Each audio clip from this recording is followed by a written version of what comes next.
कभी आपने chat GPT से कोई क्वेश्चन पूछा है एंड उसका आंसर बहुत ज़्यादा वेग था बट उसने बहुत कॉन्फिडेंटली वो आंसर कर दिया? ऐसा वो इसीलिए करता है बिकॉज चैट जीपीटी एक LLM है। जितने AIs आजकल आप यूज़ करते हो सारे LLM है, लार्ज लैंग्वेज मॉडल। ये एक सेट ऑफ डेटा पर बहुत हेविली ट्रेंड होते हैं, ठीक है।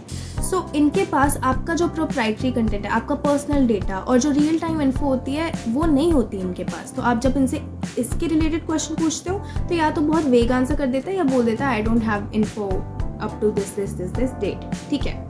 सो ऐसे केस में हम यूज़ करते हैं RAG, which is retrieved augmented generation. ये क्या करता है, आपका जो पर्सनल डेटा होता है, कुछ भी हो गया, आपके डॉक्यूमेंट्स हो गए, PDF हो गया, PPT हो गई, कुछ भी हो गया, उसको छोटे छोटे चंक्स में डिवाइड कर देता है और फिर उन चंक्स को ये नंबर्स में कन्वर्ट करता है, जिसको हम वेक्टर बोलते हैं। इस चीज़ को हम कहते हैं वेक्टर एम्बेडिंग, ठीक है।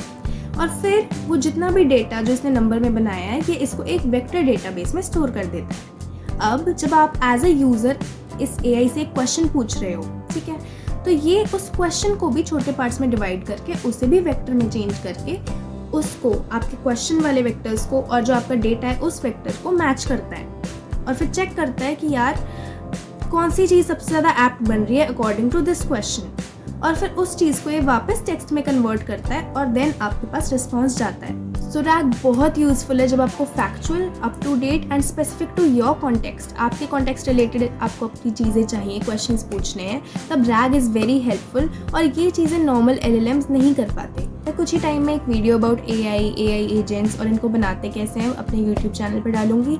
So do like, share and subscribe.